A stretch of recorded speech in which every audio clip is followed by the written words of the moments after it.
मैंने दिल्ली यूनिवर्सिटी से इकोनॉमिक्स में ग्रेजुएशन और पोस्ट ग्रेजुएशन किया है। मैंने 8 से 10 घंटे की ऑन एन एवरेज पढ़ाई की है। कभी-कभी नहीं भी होती थी पढ़ाई, थोड़ा इधर-उधर में अगर नहीं अच्छे से टाइम मिल पाया तो। ये बहुत आइडिया बिल्कुल नहीं है। जो मुझे थोड़ा पता है, जैसे मैंने अपने काम के बारे में जो सर्च किया था ड्यूरिंग इंटरव्यू प्रिपरेशन कि मेरा काम क्या होगा और मुझे किस तरह से चीज़ों को करना है, तो इतना ही मैंने समझा है। 69 तक में आपका कितने अटेम्प्ट हो चुके थे? सर मेरा ये पहला अटेम्प्ट है। पहला ही था? जी सर। वो भी पूर्णिया में है और पूर्णिया की बिटिया ने कर दिया है इस बार कमाल। आप सबको पता होगा कि बीपीएससी का रिजल्ट आ चुका है और बीपीएससी क्रैक करके पूर्णिया की बिटिया बन गई है एक अधिकारी। तो उनसे बातें करेंगे और जानेंगे कि आखिर इन्होंने कैसे बीपीएससी का एग्जाम क्रैक किया और एक अधिकारी कैसे बने। और जहां तक कि मैं इनके बारे में बताऊं ना, तो ये ऑल इंडिया नंबर 1 रैंक पे भी आ चुके हैं और किस एग्जाम में आए हैं वो भी जानने की कोशिश करते हैं। तो आपको बहुत बहुत बधाई। Thank you sir. कैसे हैं? ठीक हूँ सर। क्या नाम हुआ आपका? ब्यूटी कुमारी। ब्यूटी कुमारी। बीपीएससी का कौन सा एग्जाम था? 69 बीपीएससी का एग्जाम था। 69। जी सर। अच्छा, कौन सा अधिकारी बने हैं आप? फाइनेंशियल एडमिनिस्ट्रेटिव ऑफिसर का पद मिला है मुझे सर। फाइनेंशियल का मिल गया है? जी सर। अच्छा, कैसे पूर्णिया से इस बार 3-3 लड़की निकली है, कैसे? पढ़ रहे हैं अच्छे से, पूर्णिया की लड़कियां अच्छे से पढ़ाई कर रही हैं, इससे सिलेक्शन हो रहा है। और बाकी तो अपना डेडिकेशन ही है, चाहे वो पूर्णिया की हो, किसी भी क्षेत्र की जो महिलाएं हैं वो काफी हर क्षेत्र में आगे बढ़ रही हैं। जी सर। अच्छा, पढ़ाई कैसे करते थे? क्योंकि बहुत सारे स्टूडेंट हैं, उनका ख्वाब रहता है कि बड़े बड़े अधिकारी बने, अच्छे से पढ़े लिखे आईपीएस बने। आपका आईपीएस छोड़ के बीपीएससी में आना कैसे हुआ? सर मैंने जब सिविल सर्विसेज की शुरुआत की थी तो मैंने यूपीएससी का सोच के एग्जाम दिया था। तो मैंने 2 अटेम्प्ट्स दिए, मैंने 2 बार मेंस भी दिया, लेकिन कुछ नंबर से मेरा इंटरव्यू कॉल नहीं आया। तो मैं यूपीएससी का सर, तो मैंने 69th का बीपीएससी का अटेम्प्ट दिया था इस बार, और इस बार मुझे सफलता मिली इसमें। तो उनके जो एक्सपीरियंसेस थे यूपीएससी एग्जाम के दौरान, जो मैंने सिलेबस को अच्छे से देखा और पढ़ा, फिर उसको बीपीएससी में इंटीग्रेट करके मैंने एग्जाम को सर दिया। जब बीपीएससी का आपका 69 वाला जो था, 69 तक में आपका कितने अटेम्प्ट हो चुके थे? सर मेरा ये पहला अटेम्प्ट है। पहला ही था? जी सर। इससे पहले आपने यूपीएससी का दिया था? यूपीएससी के सर मैंने अटेम्प्ट दिए हैं, तो उसमें मैंने दोनों बार मेंस दिया है। दोनों बार मेंस निकल गया था? मतलब प्री भी निकल गया था, मेंस भी निकलता है, इंटरव्यू में छठे थे आप? नहीं सर, मेंस मेरा क्लियर नहीं हुआ था दोनों ही बार। जी सर। बट दोनों बार मेंस में पहुंच गए? हाँ, मेंस लिखा है मैंने, कुछ नंबर से मेरा इंटरव्यू कॉल रह गया था दोनों ही बार। आपने यूपीएससी में गिव अप क्यों कर दिया? सर मैंने गिव अप नहीं किया, मैं कंटिन्यूअस दे रही हूँ। एक्चुअली मेरे ऑप्शनल में नंबर कम आ रहे थे, तो मैंने ऑप्शनल अपना चेंज किया है। तो मैं नेक्स्ट ईयर अपना 3rd अटेम्प्ट दूंगी। हाँ, इस साल मैंने ब्रेक लिया था due to my preparation. Yes sir. अच्छा, आपने पढ़ाई कहाँ से की? घर से ही रह के की है या फिर कहीं और से? सर मेरी प्रारंभिक परीक्षा तो आदर्श मध्य विद्यालय मरंगा से ही हुई। इसके बाद सर मेरा सिलेक्शन नवोदय के लिए हो गया था, तो मैंने अपनी 10th तक की पढ़ाई वहीं से पूरी की, और 11th-12th मैंने मिलिया कॉन्वेंट इंग्लिश स्कूल से किया। उसके बाद सर मैंने दिल्ली यूनिवर्सिटी से इकोनॉमिक्स में ग्रेजुएशन और पोस्ट ग्रेजुएशन किया है। इसलिए आपको फाइनेंस सेक्टर से दिया है? जी सर। अच्छा, मैंने स्टार्टिंग में कहा था कि आप ऑल इंडिया रैंक 1 में आई थी। कौन सा एग्जाम में आप ऑल इंडिया 1 सर जैसे हमारी नवोदय विद्यालय समिति है, तो हमारे जितने नवोदय हैं सारे जिले में टोटल, अभी तो काफी बढ़ गए हैं, उस समय 700 के आसपास नवोदय थे। तो उसमें जो हमारे क्लास के बच्चे थे, जो 10th के बच्चे थे, उनमें सर नवोदय विद्यालय समिति की सर मैं टॉपर थी। क्या बात है! ये कब की बात है? सर ये 2012 की बात है, जब मैंने 10th का एग्जाम पास किया था सर। 10th का एग्जाम पास किया। अच्छा, उन स्टूडेंट को क्या बताना चाहेंगे? कैसे आपने तैयारी किया था, कैसे प्रिपरेशन किया था, आपका डेली का रूटीन क्या था? सर मैंने बहुत ज्यादा कॉम्प्लेक्स नहीं रखा चीजों को, PYQs को अच्छे से किया, और मैंने 8 से 10 घंटे की ऑन एन एवरेज पढ़ाई की है। कभी कभी नहीं भी होती थी पढ़ाई, थोड़ा इधर उधर में अगर नहीं अच्छे से टाइम मिल पाया तो, लेकिन सर मेरा एवरेज 8 से 9 घंटे का, 10 घंटे का ऐसा रहता था पर डे का। तो मैं उस हिसाब से अपना डेडिकेटेड होके सिलेबस को शॉर्ट नोट्स बनाए, मैंने उनका रिवीजन किया प्रॉपरली, ताकि एग्जाम टाइम में मुझे लास्ट मिनट रिवीजन स्ट्रैटेजी में दिक्कत ना हो। तो मेरे शॉर्ट नोट्स और सर मेरे PYQs मेन थीम है, जिसकी वजह से सर मेरा सिलेक्शन हुआ है।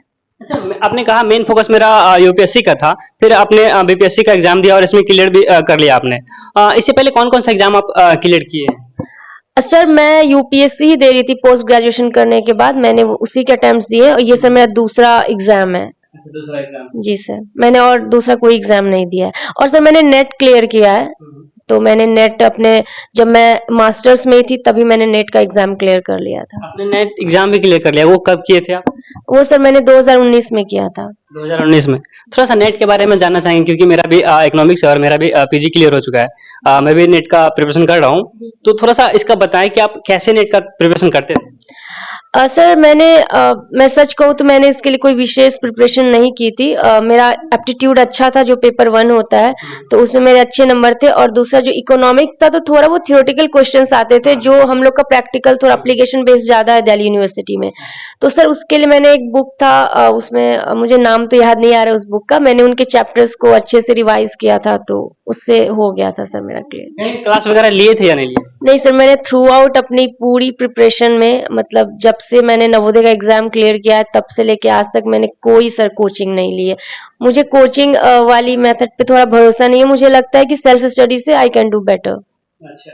अब अगर आपने कोचिंग नहीं ली तो ऑनलाइन तो आपने पढ़ाई की होगी?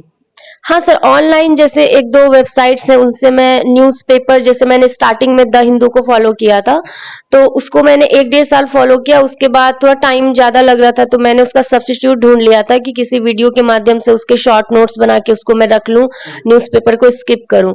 तो सर उस दौरान मैंने एडिटोरियल्स के डिस्कशंस के लिए फॉलो किया था, और बाकी मेरी सेल्फ प्रिपरेशन थी। जो मार्केट्स में बुक्स अवेलेबल होती हैं, उन्हीं बुक्स को मैंने शॉर्ट नोट बना के उनका रिवाइज किया सर।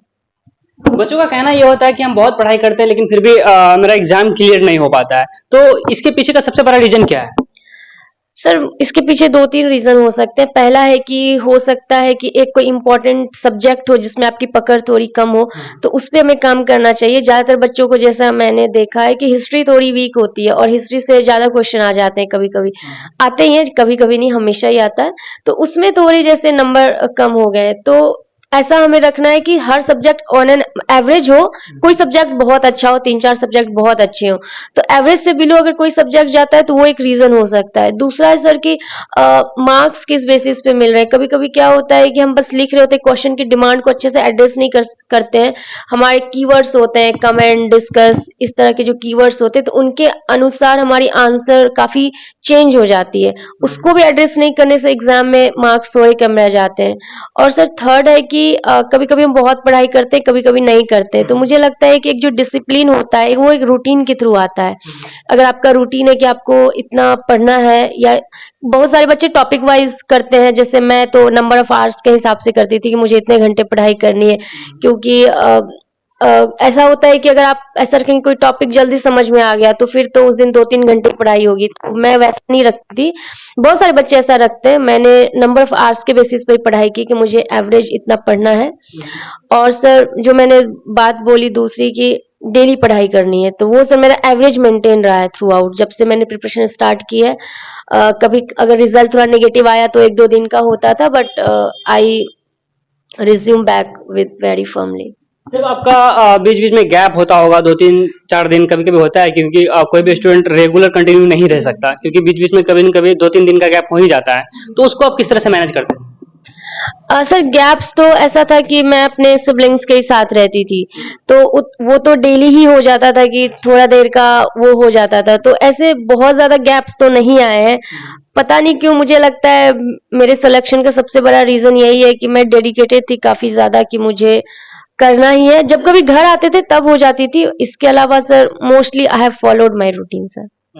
अच्छा, ये बताइए कि आप पढ़ाई के अलावा और क्या क्या करते थे? जैसे कि बहुत सारा स्टूडेंट का होता है कि घर से बाहर जाता है, तो वो तो पापा के छत्र छाया से दूर चले जाते हैं, तो उनके मन पे डिपेंड करता है कि हमको क्या करना है। तो बहुत सारे पढ़ते भी है, जैसे कि आप हुए, आप पढ़ते भी थे। बहुत सारा स्टूडेंट वहां जाके फोन यूज करते हैं या फिर कुछ अलग करने लगते हैं, तो वो कैसे देखती हैं आप? इसके लिए मैंने इस ईयर व्हाट्सएप इंस्टॉल किया है। मैं पिछले इस ईयर आपने व्हाट्सएप इंस्टॉल किया? मैं 4 साल से मैं यूज नहीं कर रही थी व्हाट्सएप। हाँ, अभी मुझे जब से ये इंटरव्यू का आया कि रिजल्ट आ गया, तब मैंने व्हाट्सएप इंस्टॉल किया, तो मैं व्हाट्सएप से काफी दूर थी, पहली बात। और सर दूसरा, सोशल मीडिया भी, जैसे मैंने इंस्टा पे अकाउंट सिलेक्शन के बाद बनाया है, उसके पहले मेरा अकाउंट नहीं था। तो ये ऐसी चीजें हैं कि जिनमें अगर आप स्टार्टिंग, मुझे ऐसा पर्सनली लगता है, सबकी सोच अलग हो सकती है, इनमें उनमें आप बहुत ज्यादा अगर यूज टू हो जाते हैं तो क्योंकि these are the things that you can not control, आप स्क्रॉल करोगे ही और जो है आप उसमें टाइम वेस्ट करोगे। तो ये दो चीजों से तो मैंने इंस्टाग्राम एंड फेसबुक पे अभी मैं रेयरली ही एक्टिव रहती थी, तो ये वाला इशू सोशल मीडिया से तो मैं काफी दूर थी। और सर मेरे जो दो चार अच्छे दोस्त हैं जो इस जर्नी को समझते थे, इन चीजों मेरी चीजों को समझते थे, मैं उनके काफी क्लोज थी। सिबलिंग्स के अलावा मैं उनसे भी शेयर करती थी चीजें, और बाकी मैं सब पढ़ाई को ही फोकस होके पढ़ाई करती थी। एक और इम्पोर्टेंट सवाल कि आप स्टूडेंट थे और आपने बीपीएससी का एग्जाम भी क्रैक कर लिया, तो आपके फोन में पढ़ाई से रिलेटेड कौन कौन से एप्लीकेशन थे? सर मैंने टेलीग्राम का बहुत यूज किया, यूट्यूब का यूज किया है, जैसे मैंने बोला डिस्कशंस के लिए। तो सर मैंने इन दोनों का यूज किया है अच्छे से। और तो सर मैंने बुक्स को ही, मैंने जैसे बोला शॉर्ट नोट्स को ही ज्यादा तवज्जो दी थी, जो मैंने खुद से अपने शॉर्ट नोट्स बनाए थे। ज्यादातर बच्चे क्या होते हैं कि वो जो कॉम्प्रिहेंसिव बुकलेट्स होती हैं उनको वो ज्यादा तवज्जो देते हैं, बट सर मैं शॉर्ट नोट्स, अपने बनाए शॉर्ट नोट्स पे ज्यादा बिलीव करती थी। Yes sir. उन स्टूडेंट को क्या कहना चाहेंगे, वो किस तरह से प्रिपरेशन करे कि जिस तरह से आपका फर्स्ट अटेम्प्ट में निकल गया बीपीएससी, वो अपना एग्जाम क्रैक कर पाए? सर मैं इसको करेक्ट करना चाहूंगी, हालांकि ये मेरा फर्स्ट अटेम्प्ट था, लेकिन मेरी जर्नी फर्स्ट अटेम्प्ट वाली नहीं रही है। मैंने यूपीएससी के भी अटेम्प्ट्स दिए हैं, तो उनका जो एक्सपीरियंस था वो मुझे काम आया है यहाँ पे, क्योंकि मुझे बिहार की उतनी नॉलेज नहीं थी जब मैंने एग्जाम को, मतलब मेरा प्रीलिम्स क्लियर हुआ था। उसके बाद मैंने थोड़ा थोड़ा पढ़ा था, हालांकि स्टिल मैं कहूंगी कि ये जो मेरी 2-3 साल की जर्नी रही है उसका योगदान ज्यादा है मेरे सिलेक्शन में सर। तो एक थ्रू आउट ये भी प्रोसेस रहा है मेरा। जब मेंस नहीं क्लियर हुआ था मुझे बहुत ही दुख हुआ था, क्योंकि जब सेकेंड बार मेरा मेंस क्लियर नहीं हुआ तो मैं बहुत ही ऑप्टिमिस्टिक थी कि I will get interview call, but वो आया नहीं।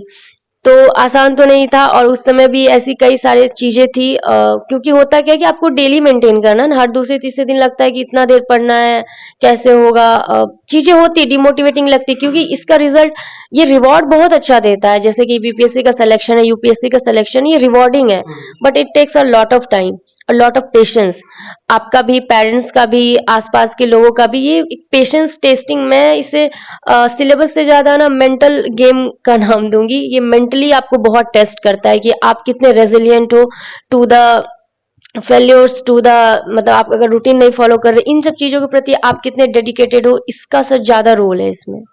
अच्छा, आप ग्रेजुएशन किस ईयर में आपका क्लियर हुआ था? सर ग्रेजुएशन मैंने 2018 में किया है, दौलत राम कॉलेज से, इकोनॉमिक सब्जेक्ट में। 2018 में। तो 5-6 साल का जो बीच में गैप रहा, तो 5-6 साल में जब आपका एग्जाम नहीं निकल पा रहा होगा, तो घर में जब आते होंगे तो मम्मी पापा का क्या इंटेंशन रहता था? सर मैंने उसके बाद पोस्ट ग्रेजुएशन की थी, तो मेरा 2 साल तो उसमें चले गए। मैंने 2020 में पोस्ट ग्रेजुएशन किया, उसके बाद कोविड ईयर था, मैं उस साल घर पे थी ऑलमोस्ट। मैं अगस्त 2021 में वापस गई थी दिल्ली, मैंने वहां से प्रिपरेशन के स्टार्ट की, और मैंने 22 में मेंस दिया, 23 में मेंस दिया। तो पेरेंट्स के साइड से ऐसा मुझे कोई प्रेशर नहीं था कि आपको इसी बार करना है या समथिंग लाइक दैट। बहुत सारे स्टूडेंट इस डर में पढ़ाई करते रहते हैं, जिसके कारण उनका पढ़ाई नहीं हो पाता है, क्योंकि जब 1-2 बार एग्जाम देते हैं, वो एग्जाम नहीं निकलता है, तो जब घर में वापस आते हैं तो फिर उनके पेरेंट्स ये बोलते हैं कि भाई एग्जाम निकालो, तुम्हारा एग्जाम क्यों नहीं निकल रहा है, इसका मतलब तुम पढ़ाई नहीं कर पा रहे हो। ये कहाँ तक उचित है? नहीं, मेरे पापा मम्मी ने ऐसा कभी नहीं कहा है, मुझसे ज्यादा तो उन्हें होप थी कि हो जाएगा बहुत अच्छे से, क्योंकि जब मेरा नहीं हो रहा था यूपीएससी, मैंने जब 2 दिया तो मैं निराश थी थोड़ी, बट पापा मम्मी ने बहुत सपोर्ट किया कि नहीं आपका जरूर होगा। तो मुझे प्रेशर कुछ भी नहीं था घर के साइड से, मेरे भाई बहन भी साथ ही रहते थे, तो बहुत ही अच्छा जो है वो माहौल था, मतलब इस चीज को लेके बहुत अच्छा माहौल था। मुझे इसका कोई मेंटली प्रेशर, जैसे 2-3 प्रेशर होता है ना, एक आपको फाइनेंशियल प्रेशर हो गया, मेंटल प्रेशर हो गया, और तीसरा है कि जैसे आसपास जो आपके फ्रेंड्स हैं या फिर पेरेंट्स हैं उनके साइड से जो सपोर्ट होता है, मुझे तीनों लेवल पे सपोर्ट था बहुत अच्छा। घर के साइड से भी, फ्रेंड्स भी थे 2-3 जो मेरे काफी क्लोज रहे, और फिर मेरे सिबलिंग्स तो मेरे साथ ही रहते थे, उन्होंने भी बहुत किया है। जब मेरे एग्जाम रहते थे तो सब कुछ करना, मतलब बहुत ही अच्छा माहौल था, मैं कहूंगी। As I feel very fortunate to have the kind of family I have. बहुत सारे स्टूडेंट का ये भी एक एक्सक्यूज रहता है कि हमारे फाइनेंशियल कंडीशन खराब है, तो आपका फाइनेंशियल कंडीशन कैसा था? सर पापा मम्मी ही ने हमेशा अभी तक मुझे सपोर्ट किया है, तो बहुत घर पे तो था प्रेशर, बट इन्होंने हमें कभी फील नहीं होने दिया, मेरे पापा ने, मम्मी ने कभी भी ये नहीं फील होने दिया कि पैसे की दिक्कत है। कुछ जमीन भी मेरे पापा ने बेचे, हम भाई बहनों को। जमीन भी बेचे? हाँ, जमीन भी बेचे हैं। जमीन क्योंकि पापा मेरे किसान है, तो उतना तो 30-40,000 अप्रोक्स 40,000 पर मंथ का था, क्योंकि हम चारों ही बाहर रह रहे थे, तो उतना तो आप एग्रीकल्चर से एक्सपेक्ट नहीं कर सकते कि उतनी ज्यादा इनकम होगी। और हर मंथ का सवाल है, और कभी कुछ एक्स्ट्रा जीनियस खर्च भी हो गए, आपके एग्जाम के फॉर्म्स हैं, या फिर आप एग्जाम के लिए कहीं जा रहे हो, कॉलेज है, सब कुछ है। तो वैसा बहुत था, बट मुझे और या मेरे भी भाई बहनों को भी कभी ऐसा प्रेशर फील नहीं हुआ घर की साइड से। Financially we were good, not very luxurious, but it was good. आपको कभी स्कॉलरशिप वगैरह मिला या नहीं मिला? सबसे पहले तो सर मुझे नवोदय का ही स्कॉलरशिप मिला, जो मुझे 5 साल मैंने वहाँ, हालांकि मैं 12th तक कर सकती थी, बट मैं 12th मैंने वहां से नहीं किया, मैंने 10th तक की ही पढ़ाई की वहां से।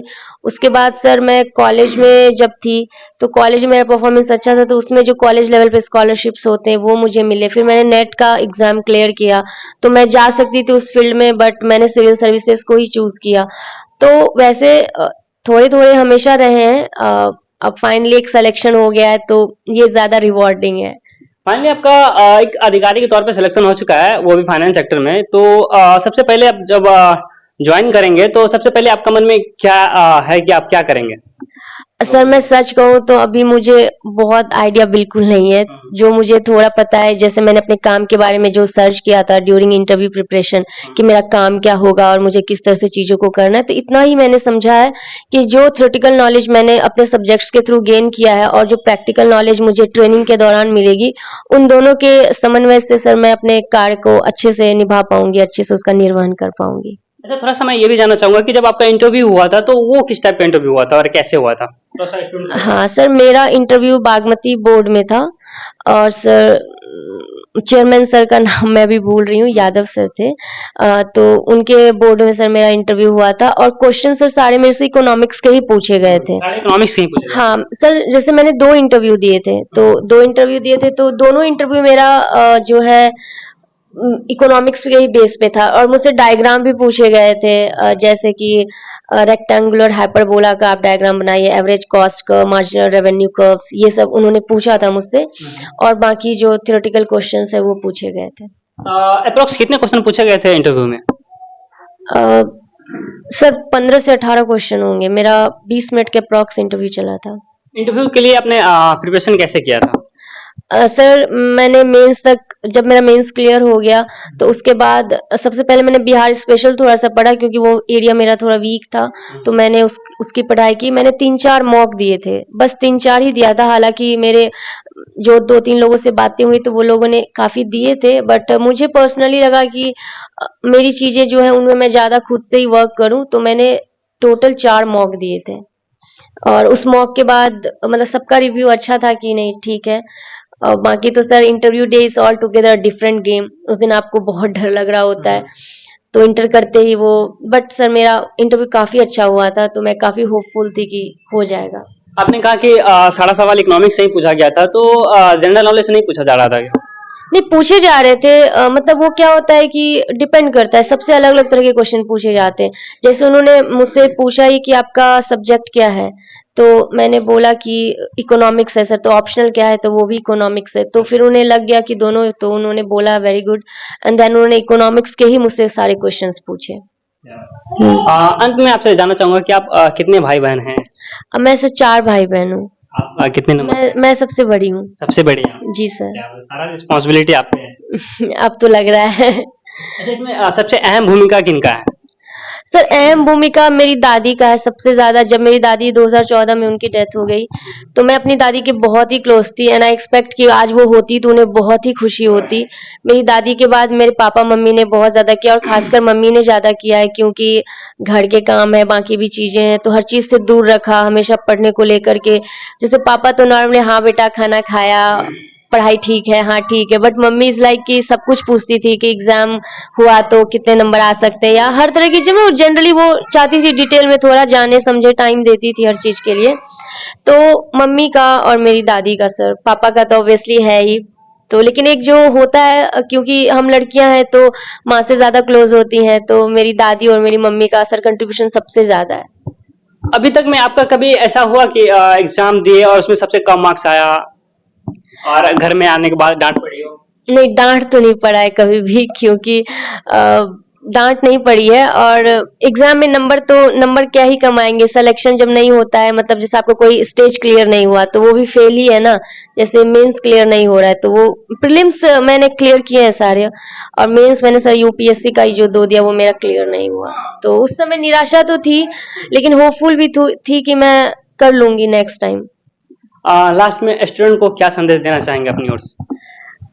सर मैं यही कहना चाहूँगी कि अपने पे भरोसा रखें, अपने सपनों के लिए ज़रूर कोशिश करें, क्योंकि एक दिन होता है, हमें लगता है कि हमसे नहीं होगा, लेकिन एक पल जब रिजल्ट आ जाता है, जैसे आज मुझे चीज़ें इतनी ऑल टुगेदर वेरी डिफरेंट लग रही हैं, तो वो उस दिन के लिए हमें करना होता है। एक जर्नी ये लंबी होती है, तो आप स्वयं को नियंत्रित रख के अपनी पढ़ाई को फोकस करके, और जो एक्स्ट्राजीनियस फैक्टर्स हैं जो आपको हार्मफुल लगती हैं या फिर जिनसे आपका टाइम किल होता है, उन सब से बच करके अपने फैमिली के सपोर्ट के साथ आगे बढ़िए, आपको सफलता जरूर मिलेगी। बाकी हमारे साथ ब्यूटी जी थे और इन्होंने 69 बीपीएससी का एग्जाम क्रैक किया है और इन्होंने किस तरह से एग्जाम को पास किया और किस तरह से इनको जॉब मिली, सारा कुछ मैंने इनसे जानने की कोशिश की। और सभी स्टूडेंट का यही ख्वाहिश रहता है कि जो लोग सक्सेस हो जाते हैं वो किस तरह से सक्सेस होते हैं, उनकी लाइफ स्टाइल को जाननी है। तो मैंने कोशिश किया कि इनका लाइफ स्टाइल को दिखाए और किस तरह से ये अपने रास्ते पर चल के एक अच्छी मुकाम आज पा लिए हैं।